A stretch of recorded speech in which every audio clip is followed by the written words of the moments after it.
Hello, everyone. Good evening. Welcome to the Let's Talk About again.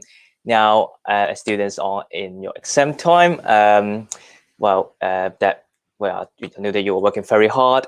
But also, I think it's a good time to talk a bit about to take rest and to relax. Now, one thing I learned from university is that there are many stuff that they won't teach you in class or lesson. Taking rest is one of them.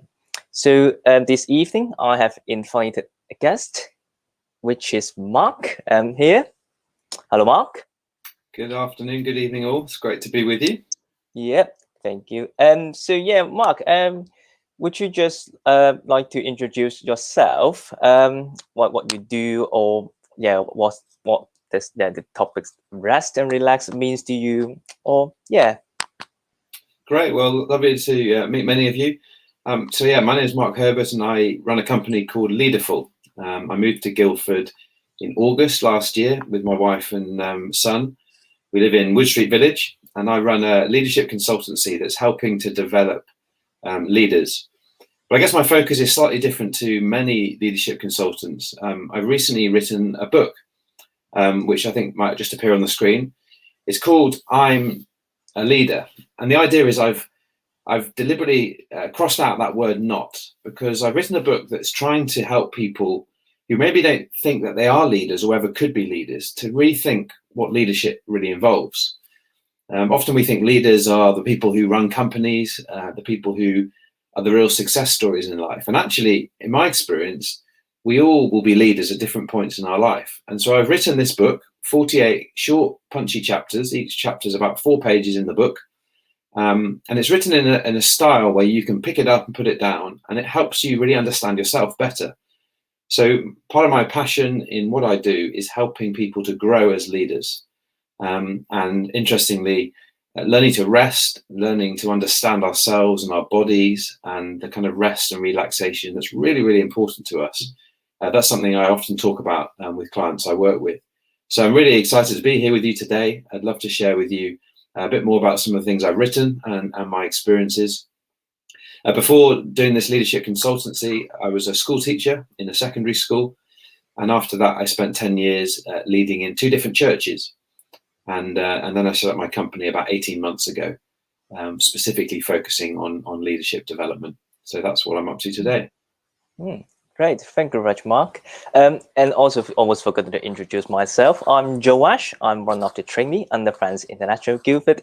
So if you're a student around, you probably see me maybe on some of the giveaway events or some of our walks. So Mark, would you just share a bit more about like rest and relax? Like, do you have any stories about or on an experience or any struggle actually in taking good rest?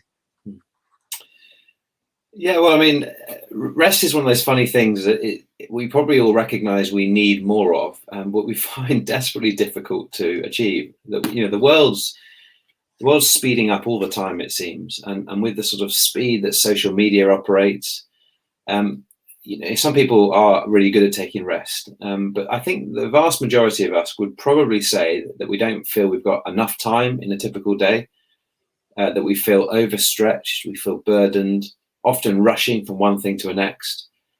And I'm sure that probably is one of the big things that is leading to burnout in many people. And I can tell you a story about that in my own life in a moment. It's probably one of the things that's driving a lot of the mental health crisis that we're seeing. Depression, anxiety, and the burnout that goes with it. So rest is something I'm sure that most of us would agree. We want to understand how to rest better, but we're living in a world that's only ever kind of speeding up.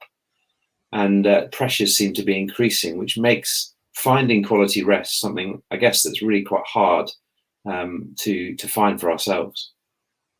Thank you, Mark. Would you share a bit more about your personal experience on that? Just since you mentioned, yeah.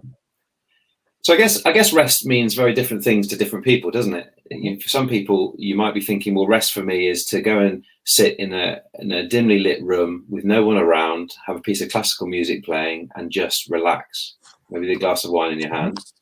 Other people say, well, rest for me is to get out on a bike and do a 50-mile cycle. So rest is very different depending on who we are. And I guess one of the things I'm learning is it's really important to know ourselves. to know our body, to know how we're wired, and then to try and find patterns, regular patterns of rest that kind of work for who we are. If you could just flick up on the screen, Joash, I've just got a little summary of my book, and I just want to show you. So there's the front cover, but inside, the 6 sections of the book follow what you see on the screen here. And you might be interested to know that in a book all about leadership, we don't even get to the whole issue of communication and conflict and building values and leading other people until we've done those first 3 sections. And I am arguing in my book that actually to be a really effective leader, you've got to know yourself, and then you've got to lead yourself.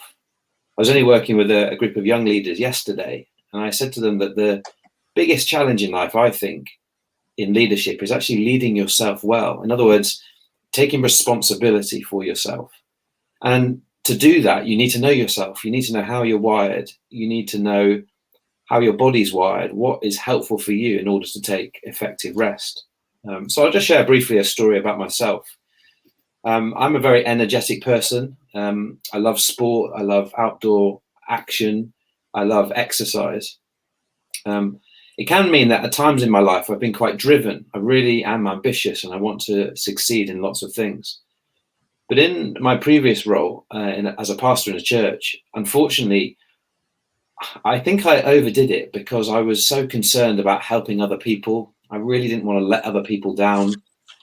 I knew I had a big engine, and it meant that I didn't ever really have any what I call margin in my life. My diary was always slammed from the minute I got up to the minute I went to bed. And I ultimately wasn't very good at resting. And for me, it led to a period of burnout and depression and actual physical illness where my body was just screaming, will you slow down? But my mind was trying to keep going at the pace I was. And so what really happened in that episode was that I didn't really know myself, and I definitely wasn't leading myself well. And I needed just to recognize that I needed to slow down. I needed to not fill my diary with different tasks for every minute of every day. I think one of the things that's really helped me with this is I've tried to re-look at time. We all have a finite amount of time.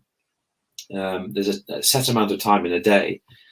And I guess we can look at time as a commodity to use up. You know, I've got 8 hours in a day or whatever. And how can I make sure I pack every single minute of those 8 hours with activity to be as productive as I can? Is time a commodity to use up? Or another way of looking at it is it's a resource to invest. And I think that's a little bit more of a positive approach to time, because it's not so much about how do I cram more and more into the limited time that I have. And in reality, I'll go to bed having not accomplished everything and wishing the day was twice as long as it actually is. But more saying that time's a gift. And we've been given X number of hours in a day. How do we invest that time in a way that's really fruitful? Of course, some of that's going to be in productivity, which for many of you students at the moment is working hard for your exams, and that's a good thing to do. It's also in caring for other people, serving other people and not being selfish with our time. But the third component often that we may not think about enough is how do we learn to rest? Because actually learning to rest and give our bodies, our mind, our soul, our spirit a chance to kind of slow down ultimately actually adds quality to our relationships, because we're going to be a better friend to people. And it's also going to add quality to our work. I read recently stats about Europe as a workforce working the longest hours out of most people in the world, and yet being some of the most unproductive. And I fear it's because sometimes we just view time as a resource to use up rather than a commodity to invest or a gift to invest. So my own experience has just been that I'm only learning now how I'm wired, and learning that I need to rest more than I perhaps think I need to. I need to be kinder to myself, kinder on my body. And perhaps in a moment I'll share some of the things I've been doing that have helping me to rest. But sadly, one of my stories is that because I drove myself too hard and almost refused to rest, it led to burnout and illness and depression. And it's something I wouldn't wish on anyone. So I hope that little story can act as a warning, perhaps, for some of you, maybe who feel you are overcooking it, maybe just to avoid some of the mistakes I've made. Thank you, Mark. Thank you very much for sharing. I think for me, when I was a student, I think one of the things I found is that like transition from school to university is that it looks like I've got a lot of time because now no one is, I still got a timetable like about lectures or tutorials, but no one really tells me what to do in the gaps between the lectures or when to take rest. So yeah, also find it like actually to take rest, like actually, like you said, to invest how I use my time on different lots of brilliant things you can find in university is important. Just wondering, do you have any maybe some tips or sharing on like, because I think yeah, for many students when we found that getting to university we have lots of time, and how shall we try to invest the time and also to balance between to take a rest? Do you have any tips or anything to share? Yeah, it's a good point. I think one of the challenges, as many of you will know, is that when you step out of school, where there's generally a lot of structure and you're timetabled and working by the bell, you get to university and suddenly time's almost like your own. And apart from a few tutorials or a few lectures, time is your own. And that lack of structure can actually be really disorientating for a lot of people. Of course, if you're a medic or an engineer, you might have an awful lot of scheduled time in the labs or in the hospital where you're studying and working. But you do a subject like history, say. I lived with a guy who did history, and we joked that he had about 4 contact hours a week. So apart from the 4 hours he had to be in lectures, and of course a little bit of reading and work, there was really nothing to do in a day. At least that's how he saw it, until exams came and maybe the pressure increased a bit. But I guess for the majority of students, it's that lack of structure and a lot of free time that can make it challenging. I was quite atypical as a student. I've now done 2 degrees, so I've worked in different environments as part of my professional development and studies. But I was unusual in that I was a sportsman and I really wanted to play. I played competitive university level sport. So the afternoons were largely taken up with training and playing. So I had to do my work in the morning. So most of my housemates and peers, they wouldn't get out of bed until late morning, sometimes lunchtime, because they'd be out late at night. I was very rarely out late at night because I was knowing I had to be at my desk by 9 a.m. simply because I had to get my work done so that I could do what I loved doing, which was playing the competitive sport. So I think my experience perhaps a little atypical, but really it's about probably being intentional with your time and working out, well, what's your prime time? I call it prime time. If I do some coaching on, say, time management, everyone has what I call a prime time, which is their best time, maybe to do their most effective work. If you're like me, you're like a morning person, get up early, crack on, your mind's sharp, you work really effectively. And that freed me up for the afternoon, for sport, evenings, for social.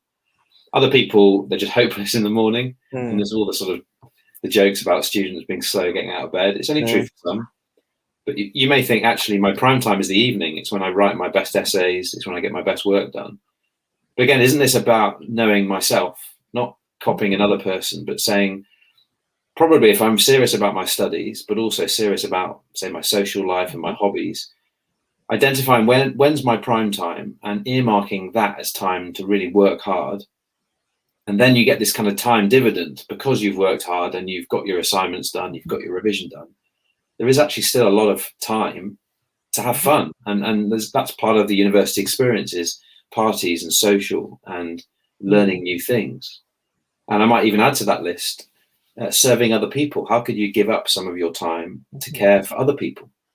Volunteer, serve the homeless, help with the sort of COVID crisis in caring for people in need. And it's a very unique time, because although sometimes when you're a student you feel super busy, the reality is after you graduate and you're in the world of work and perhaps in time family and those responsibilities, you have even less time. So it's a really unique time and a wonderful time as a student to really think about, how do I use my time well rather than just wasting it. So I would just encourage you just to think a bit intentionally about yourself, know your body, know what your prime time is and get your work done then. And then you get this time dividend, and just think about, how do I use it? Partly to enjoy myself and maybe partly to serve other people. And that will really give you a lovely experience of being a student, of work, rest and play.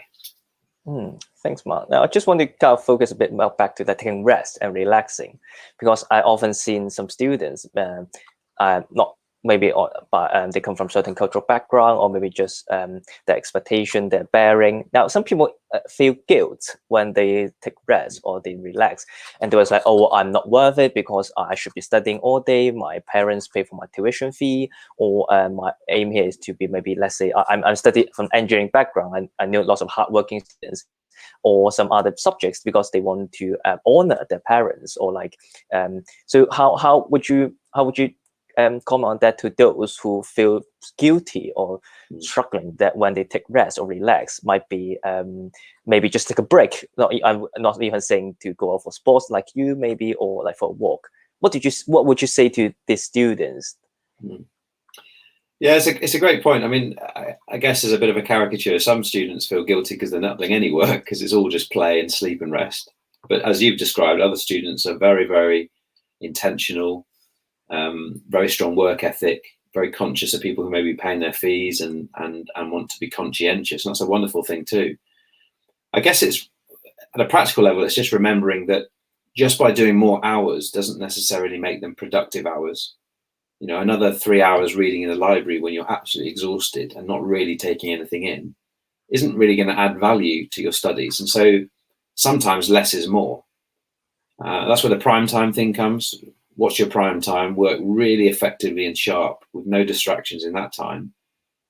But then have what I call GFL, and I often use this when I'm coaching people. It's called, like, GFL stands for guilt-free leisure. It's that sense of giving yourself permission to have a bit of downtime because you know you've done your hard work, and not looking around at other students who are doing more hours, because reality is they might be working more hours than you, but they might not be enjoying it, which might end up demotivating them. But also they may not actually be looking after their bodies because they're overworking, and you're entering into an exam period. Actually doing less revision but making sure your revision is really quality will actually mean you write better papers. Because if you get your exams mentally and physically drained, cramming more and more information into your mind, it's actually probably going to lead to a less effective paper being written and then a lower mark. So sometimes actually less is more. Less is more. Thanks, Mark. And also, would you like to just share a bit more, because you share a bit like on your past history, you have there's certain working time that you do a lot and you're not taking rest. You're not taking enough rest, so you end up being burned out. Would you just share a little bit more, like what happened there, what makes you that you don't want to take rest, and how any tools helps you to walk out that you've realized it, or how does it work for you now? Yeah, it's a funny thing because I think looking back, I realized what was going on, but in the moment, it's hard to see it. And the problem with burnout, if we're going to talk about that for a moment, is that it creeps up on you quietly and slowly, and before you know it, you are burnt out and you haven't really realized it. Your burnout's very different to kind of momentary exhaustion because you've had a really, really long day or a really big night out and then you can't cope the next day. You kind of recover from that in 24 hours or so. But burnout is more that kind of sense of really lowering your energy reserves through time, and it creeps up on you very slowly. A bit like the analogy of boiling the frog in the pan. You know, you chuck a frog into hot water and it jumps straight out. You put it in cold water and you slowly heat the water and it boils alive and it doesn't even realize it's dying. And so I don't think I realized that actually I was overcooking it until it was too late. And actually the repercussions were huge impact on my family, huge impact on me emotionally, impact on my work. I actually had to leave work and go and do something completely different to rest. So I do think it's something quite serious that we need to be careful of. And actually, when you're a student, you're laying down foundations for the future. And if you have a tendency to overwork and overdo it as a student, when although the pressure is real, it's not as great as you will feel in the future. When real, genuine excess pressure comes on in the workplace, if you've developed these unhealthy habits as a student, it's almost certainly going to lead to unhealthy habits in your working life, and that can have massive repercussions. So I think it's really, really important just to know yourself and be realistic. And it's not easy, is it? You've got your own expectations for yourself, and some of us drive ourselves very hard, sometimes maybe too hard. You've also got the expectations of others, maybe brothers and sisters who've gone before and achieved great degrees, and you kind of feel you're in their shadow a bit. For some people, it might be the expectation of a parent or a family member. And it's just wanting to honor those relationships, but being careful that those things aren't driving us too much.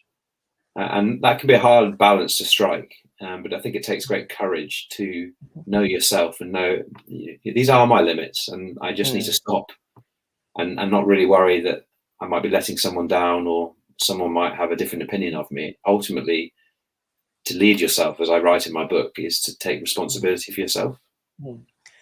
And Mark, would you say that that including takes responsibility, take some rest, even you're studying hard? Yeah, absolutely. I mean, interesting, in my book, there's 48 chapters on leadership. And the first chapter is called Slow Down, Give Yourself Time to Think. Because I think I've come to realize that you can't lead yourself well and know yourself and then be an effective leader if you don't take those moments just to stop, just to slow down. I'll give you a story of how I learned this, and it was through a mistake. Sure, of course, yeah. When I was a pastor of a church, one of the roles you had was to visit various people in the congregation, often the elderly who were suffering or struggling. And I went to see an elderly lady who had a very severe lung condition, which meant she had bleeds. And if she did any sort of physical exercise, including just a gentle walk, she'd get these major bleeds on her lungs and she'd end up in hospital. So her quality of life was really, really poor. And it was very sad to see. I went to see her once, and she was sitting in an armchair in the lounge, and I asked her how her day had been, and she smiled at me and said, "Oh, today's been great.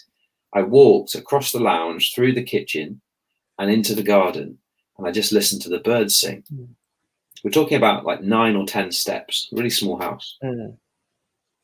And it just struck me. And then I went home, and actually I got into the car and I had a tear that rolled down my face, because her little example of appreciating the small things, the birds singing, I felt deeply convicted in that moment. When was the last time that, as a busy pastor in a big church, I stopped and slowed down enough just to hear the birds sing?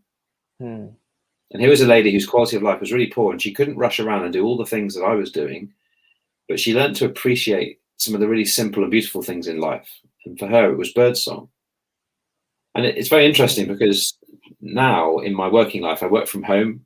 Because of COVID, I haven't done much traveling. And when I take a break from the screen working with a client and I take a cup of tea, I wander into the garden and I sit in my favorite seat.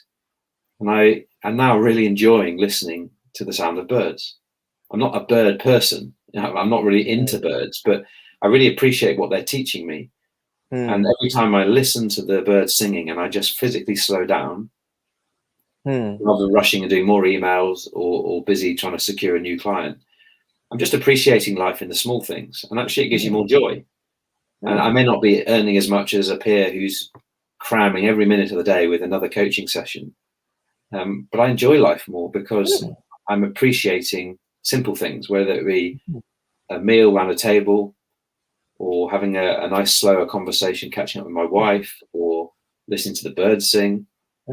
Just those moments end up being a real oasis in your life, because they recalibrate your heart that's often just pounding and you're rushing with adrenaline, one thing to the next. And for me, listening to birds has actually slowed me down. And I learned that from an elderly lady who was really unwell. Thanks, Mark. Yeah, I think just I can share a bit more, because as you mentioned at the beginning, everyone have their own different unique way of taking rest and relaxed. For me, how I do relax is usually I just if you're around Guildford, you probably know that there are many greens, there are many hills around. I'm just going to name a few: the Mount, Chantries, St. Martha's Hill. If you are living in Hazel Farm, you are next to Whitmore Common, which is where I lived last year in Hazel Farm. Hazel Farmers, hello. So yeah, I just took a walk outside for like, because last year I was running my dissertation on the computer, and usually each time I need 15 to 20 minutes for the program to run. So I just take a 15 to 20 minutes walk to Whitmore Common. Just standing in the middle of the woods, listen to the birds singing, the winds blowing, or just enjoying the outdoor. So for me, going outdoor to take some fresh air is my way of relaxing. Now, just Mark, I think you share a bit like enjoying time with families, or sometimes just stop to listen, to enjoy the nature around us can be a good way of resting. Um, just wondering, do you have any suggestion or any kind of to students that, as you mentioned, that knowing ourselves is important to know, not just like for many stuff, also in leadership, but also in knowing ourselves so that we can take rest. Do you think any tools or any ways that you can help students to find a way to relax? Yeah, I think it will be very dependent on the individual, because as I said at the beginning, for one person it's sitting in a quiet room with some classical music, another person it's a 50-mile bike ride. But I guess when you know what it is that helps you to relax, it's being really intentional in giving yourself time for that. If you're a particularly driven person and very busy, it might even be worth putting blocks of time in your diary. I call them white space, and I literally just take 2 hours in a particular day and I just write as a diary entry, almost like an appointment, white space. And all that means is that's time when I can't email, I can't do calls, I'm actually going to give myself a rest. And I might put that in when I know I've got some calls in the evening and I started very early, because without that I would have started work at 6 o'clock and I'll be finishing at 10 o'clock, and it's just too much. So actually being intentional about it is really good. Sometimes when I work with clients, I talk to them about their passion bucket. You imagine you have a bucket and you fill that bucket with the things that you're passionate about, because the things we're passionate about tend to energize us. But of course, the reality with our bucket is it has holes in the bottom, and that passion can drain away. And when our passion gets depleted and we're just going through the motions and perhaps working too hard and not doing things that re-energize us, eventually the passion in our bucket drops and there's none there. And that's the beginnings of burnout or depression or struggling in a different way. And so I often encourage people to say, well, what fills up your passion bucket? Is it a meal with friends? Is it a walk in the countryside? Is it listening to classical music? Is it experiencing something new? And there's an amazing opportunity as students to try new things and to meet new people. But again, it's knowing yourself well and regularly filling up that passion bucket. And I think it's about rhythms and cycles. It's not so much kind of work every hour of the day for a few months and then take a big chunk of holiday, but more about building into the kind of the cycles of life, these kind of healthy rhythms of learning to stop. And actually, I think that's wired into us as human beings. I'm a Christian, and I believe God created the world. And in the Bible that describes how he created the world, it talks about him creating in 6 periods of time, and then on the 7th day, the 7th period, resting. Now, whether you're a Christian or not, put that to one side. It's a very interesting thought that the God who created the world is building into creation a pattern of working and then resting. And whether that's a sort of work for 5 or 6 days in a week and take a Saturday or Sunday off, or just building in those little moments in the busyness of a day to sit in the garden with a cup of tea and listen to the birds, probably building in regular moments of rest is more effective than a big chunk for a big long holiday. And just to be kind to ourselves, because this last year particularly, it's been tough, hasn't it? I mean, I can't imagine how hard it's been for many of you as students. Locked in rooms for a long period of time during lockdown, not being able to enjoy an awful lot of the social stuff that is really often a highlight of being a student. I really feel for you. So for those of you who are quite driven, and particularly this season of exams is maybe quite tiresome, I guess one thing I'd encourage you is just be kind to yourself. Give yourself that GFL, that guilt-free leisure. Give yourself permission to stop at times. Interestingly, in the book, I ask a question at the end of that chapter at the beginning on slowing down and taking rest. And each chapter has 3 little nudges, I call them. They're little coaching questions for reflection. And one of the coaching questions in that first chapter asks this. It says, is the pace at which you're living your life destroying the person you're becoming? Is the pace at which you're living your life destroying the person you're becoming? And I wrote that because actually a lot of us will build our identity in life around what we do, what we have to show for ourselves, the degree we get, the job we get, the house, the mortgage, everything else. And whilst these things can be important, actually I think something that's way more important in life than what we do is the kind of people we're becoming.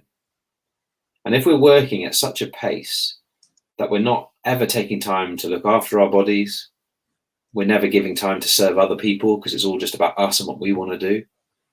And if we're working so hard that we end up burning out, actually the pace at which we're doing the good stuff we're doing is destroying the person we're becoming, because we become selfish, we become burnt out, and maybe bitter. So I really commend to you that actually the person you're becoming in your character is actually more important than your achievements and what you go on to do in life. And that's what I write about a lot in my leadership book. That leadership's not so much about those great achievements of becoming a CEO of a multinational company. Leadership is actually more about leading yourself well so that the person you become grows. And I'd really commend that as a thought to you, because I didn't think about that enough when I was younger, and I kind of wish I had.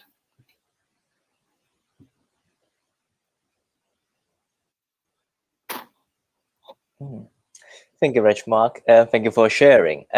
Just we're coming to an end. Do you have any final encouragement to students, particularly relaxing and taking rest? Any final tips sharing, especially students are doing exams, which as many students now doing exams because they're doing it remotely or online, that they got maybe they got the exam paper and they have like 24 hours to prepare and to submit it, which, and they might be even trapped in the space that like I myself last year in Hazel Farm, I'm basically doing my work, I'm eating, I'm sleeping, I'm playing video games in the same space, or even for some they even do their hygiene in the same room. So do you have any final encouragement or sharing to students in to take rest and how to relax during this intensive time? Yeah, thanks. First of all, I just want to encourage you. You know, as I said before, it's been a really, really hard year to be a student, and I hope it hasn't ruined your student experience. Yeah, I just encourage you, go for it. You know, work really hard for your exams, do the very best you can, but don't set your whole identity and stall on them being everything. Make sure that you're giving yourself time to rest. I certainly encourage you just to physically get outside, even if it's just walking around the block, getting out into the countryside. I know there's a lot of rain right now, but actually, you know, it's a beautiful time of year, the spring, and nature's beautiful. There's so much greenery in Surrey to enjoy, and I just encourage you to get out. And probably for those of you who are tempted to kind of work too hard and revise too hard, is just remember that actually less can be more. Make sure that that time when you're revising is that prime time where you're really working sharp and it's making a big difference. Don't just think that by adding more hours of revision, it's necessarily going to improve the output in the exam. You maybe just in this season, get to bed a bit earlier, maybe try and avoid the screens late in the evening, which can sometimes just stimulate the mind and mean we're a bit restless and don't sleep well. Just have that time away from screens, away from phone, those last couple of hours of the day, just to unwind, to be still.